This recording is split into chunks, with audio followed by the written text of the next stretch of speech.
I am back, and I don't even know where to start. You can start by giving them their money back with your scamming ass. By the way, he trying to, I'm Mark, I'm on you. I'm not gonna stop. Continue. I didn't know what topic to talk about. To be honest with you, I was gonna be kind of doom and gloom, and like put clips of what's going on and all the violence and all that horrible stuff. And I talked to my friend, and I talked to another person, and I talked to another person, and then my other friend called me, and someone else called me, and then I decided maybe I shouldn't do that because I really didn't feel like that was the direction I needed to go right now. Okay, so he called a friend, another friend, another friend, but all the people who was in merge, he couldn't call y'all. Now let me just say this, okay? This is the thumbnail that Mark used on this video. I used AI to basically blow it up. Put it right next to me. That's what he put as a thumbnail, okay? Tell me that don't look like somebody who's on that shit, okay? You uploaded the thumbnail with that on YouTube, and y'all sent the money to somebody like this. Let me just kind of talk about this a little bit more, because I know y'all don't like me because, I'm a little bit too direct, and I really don't give about any of y'all anyway. I really don't. I really could care less. But I do want you to understand that content creators can make themselves seem very humble, holier than thou. You will see this kind of humility, almost like self-sacrificing personality. And the problem with somebody like Mark, both Black Americans love it and Africans love it. Africans would love to see, especially East Africa, somebody who was humble. Because being humble is very nice in Uganda. It's very, very good, right? That's one thing. Black people, especially older Black people, we have some, young youth that are like, too outspoken, and a lot of the older generations want to see somebody young in Africa that looks like a chip off the old block. This is a young Black man you might see in the 60s. He has glasses, he looks trustworthy. Those people are never trustworthy, okay? Gonna be honest. Most people who are acting like that, it's almost too pristine, it's too clean, okay? That is a passive aggressive trope. And that is something that is very, very, very, very, very, very, very unstoppable here in Africa. You have Black Americans who can use it, but none of them use it like this guy. He's really good. That passive aggressive, humble approach within the confines of that kind of defense is an explosive offense that most Americans are not ready for, okay? Being humble, not cursing, being respectable, being in Africa, that's a story everybody wants to win, but you gotta watch out for those people, because most people who are like that, once they flip their switch on you, they're unaccountable, you can't reach them, it's their blame shifting. And again, listen, it's plenty of y'all, he owe you money right now. You can't get a hold of him, but he can get a hold of the people that he wanna talk to, right? And again, watch how he always blame shifts off of everything except for the money he owe y'all. What I think about what's going on over there, I got a really good perspective from a wonderful friend of mine about how, even with the news, how there's so many negative stories and there's so many issues in the world. There's issues in the Congo, there's issues in America with, I think funding got cut for something 1/3 of Americans use, which is food stamps or something. The funding got cut for the money you stole from Black Americans coming to Africa too. What about that story? But let's talk about everything else. Again, coming back to YouTube like he didn't do nothing wrong. And there's so much doom and gloom that you created. People are desensitized to it. So putting more out there isn't really going to inspire people to change or want to or feel hopeful for the future or their current situation. So you see, not putting more doom and gloom out there is not gonna make people, inspired. So let me act like I'm inspiring you, while at the same time I'm trying to I am want to scam you. And so the message that I think makes the most sense, that I feel the most okay with right now, because I'm trying to be careful with what I post, because I don't want to come off as this hard-fisted, angry person, because I'm not. I do get frustrated at this sort of thing because, again, it's sad. I do get frustrated. I mean, it seems like I'm perfect, but guys, I really can get frustrated.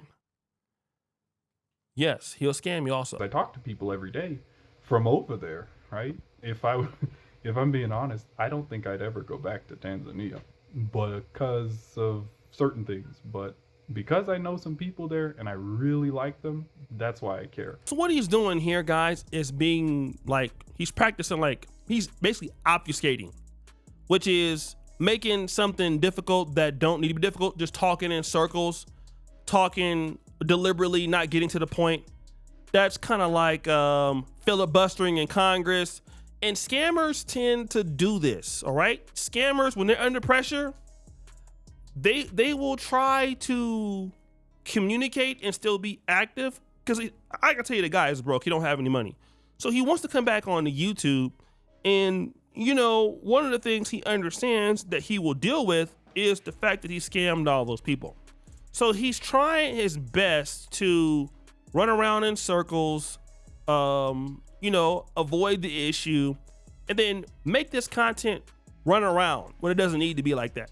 And that's what you see here a lot in Africa. You see a lot of guys practicing that level of obfuscating, you know, just making something very difficult, bureaucratic, not getting to the point, even when it isn't wrong. This is what he's doing. And you will see this once you have paid somebody here, or even a Black American, they'll do this, okay? And you need to understand that people like this, when you see this, when you see somebody who's not direct, if you pay them, they're also not gonna be direct. So if somebody is acting like this in general, you should always avoid them. That person is not serious about this issue at all. Otherwise, I'm done with them. Gosh, the point I was trying to make. Yeah, I'm not trying to perform for you guys on these videos. I just want to say what's true. I don't have 1 million followers. I don't have, you know, unlimited resources. What does that guy do with anything he's talking about? Now it's back about what I don't have. You know what else you don't have? People's money. Okay? See? It's getting to him. He can't even think. Can't really do much for them, so all I can do is give my words, which is fine. That's enough sometimes. I guess what I would want to say, if I were speaking to my brothers and sisters over there, the ones I'm okay with, not everyone, because everyone, yeah. I'd say to love your brothers and sisters, right? If you have extra mangoes, as my friend put it, give one away. People are turning on each other in certain places in the world. Tanzania is the one I'm talking about, but it's happening all over the world. Scarcity and fear and bitterness and anger, and that's kind of what got us into the situation in the first place. One of the things that scammers like to do is to be the architects of morality. Here's what we should do. We should give, if you have like 5 mangoes, why don't you give 1 mango to your brother? Because that's morality. You will see that. There's one guy here. I don't want to mention his name, but okay. He's the guy that beat me a lot of money, and I've been ruining his life, by the way. Round of applause to me. He's always on his WhatsApp statuses talking about autism. He's on his WhatsApp statuses talking about how much you should support your local Ugandans and all that. But literally, this guy steals millions and millions of shillings every month from the people of Uganda. And I'm going to come out and talk about that, but that's what he does. And scammers like to be the moral architect or ghetto YouTube, WhatsApp post, Instagram post thought leaders. Like, you know me on YouTube. I shouldn't have to come out and tell you, like, if somebody needs something, if you can do it, do it. I don't need to come out and tell you that, right? And you probably don't need to come out and tell that because you probably live that. And when you live that, you don't got to come out and tell somebody that. But when you don't live that, you got to go ahead and post that because at least it makes you feel like you're doing something. Well, I won't give you but let me go out there and post like I will. That's the architecture of morality from scammers. And you gotta be cautious of when you see people over posting or over attaching themselves to giving to others, people who are always preaching for you to sacrifice when you never see them doing it. You got to be careful, because that's to loop you in to make you feel like they're actually a good person. And good people don't need to talk about this, they live it. I know with Africa, the mentality is sometimes immediately to take as much as you can from a foreigner or from a business deal or from the Black American community like you, or from whatever, because there's such a great lack in some ways that people don't always know how to pace themselves. And I'm being nice, because the truth is it's greedy, but it's also because of the environment, the scarcity, and the way their system is set up. So it's almost hard to be giving and loving and caring, especially if your baseline is just scarcity and lack. Now he's trying to play another trick. So basically, him as a Black American, he's viewing Tanzania from this bird's eye view. And so what's happening in Africa is they have a survivalist mentality. Is what he's trying to say. There is a lot of short-term thinking going on over there, which is what he's trying to say. That's why he doesn't go there anymore. He's left. But what he doesn't want to connect is, if they are short-term thinkers, so is he. He is no different than what he's describing, and scammers typically will describe themselves talking about somebody else subconsciously. He's hating on himself the whole video, but doesn't understand it because it's guilt.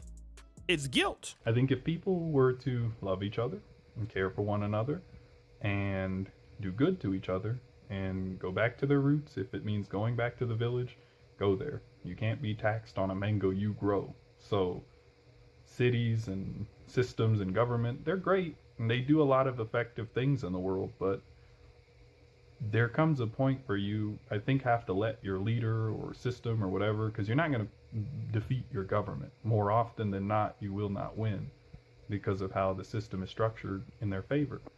And by the time most people think to mobilize against their governments in all these revolutions that are happening, we'll see if that's still true or not. But if you look at a lot of these protests that have happened historically, even in World War II, I think it was governments come in and they deal with one group and they separate them and isolate them from the rest, and everybody's so desensitized because of all the news floating around, and then they say, oh well, it's not my issue, so I guess I don't have to do anything to help them.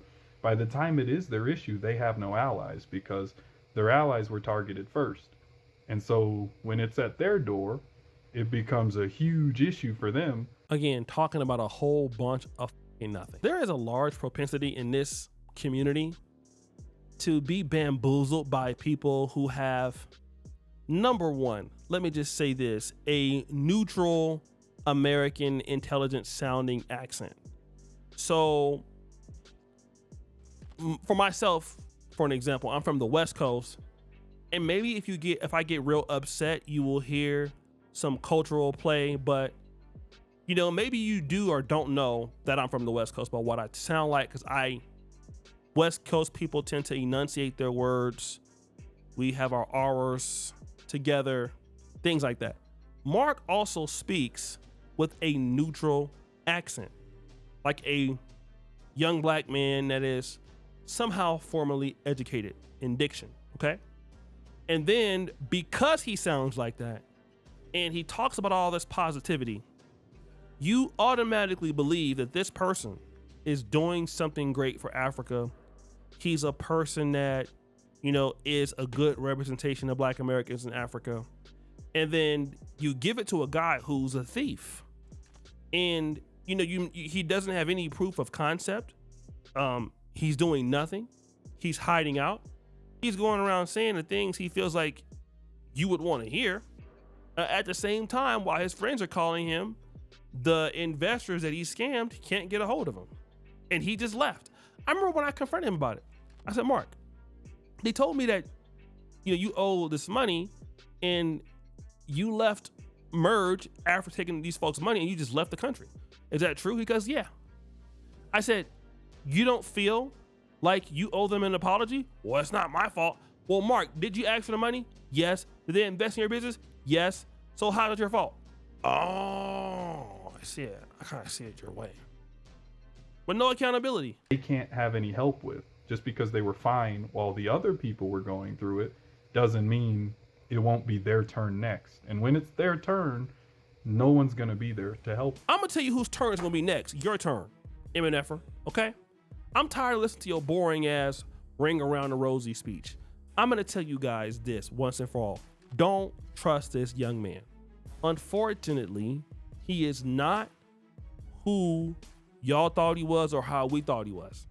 To be honest, when I had my podcast going a lot, I think on my community tab, this is like 2023, I asked you guys if you were interested, who should I bring to the podcast? And then Mark was the person y'all wanted to bring. And I flew Mark out here to Uganda. I didn't raise any money to do it. I paid for Mark to come here. I paid for Mark to stay here. And then I gave Mark like $500 in cash. Just trying to support the guy. Okay. And then Mark came back a second time on his own. All right. I believe he happened to be here. I've always been hospitable towards Mark. You know, and I'm just telling you guys that to let you know what the extent of our relationship was. However, the reality is that when you have somebody in the community who is taking advantage and is too good to be true and always talks about all this high positivity while at the same time blaming the shift on Tanzania, and Tanzania don't have anything to do with this. Do Tanzania have problems? Yes. Ugandan has problems in elections, and so does Kenya. But now to shift the problem to Tanzania as if they're the ultimate issue when no Tanzanian scammed, you scammed the community, a trusted source in Tanzania, and this is what you did. So please learn from this. Africa is difficult, family. It's not easy. You have to put your time into this, your country or your continent if you want to be here. Unfortunately, everything is not going to be easy. But if you send your money to a loser, they're going to lose it for you. Okay? That's the best thing you can do. If you want to lose your money, send it to Mark. All right? If you never want to see your kids have anything, send it to Mark. Okay? He will spend your money, go to Asia, and then ghost you and act like you're crazy. That's what Mark will do. So guys, what do you think? It's your boy Shady Jackson back at it again with another episode of Kinganda. I'm out.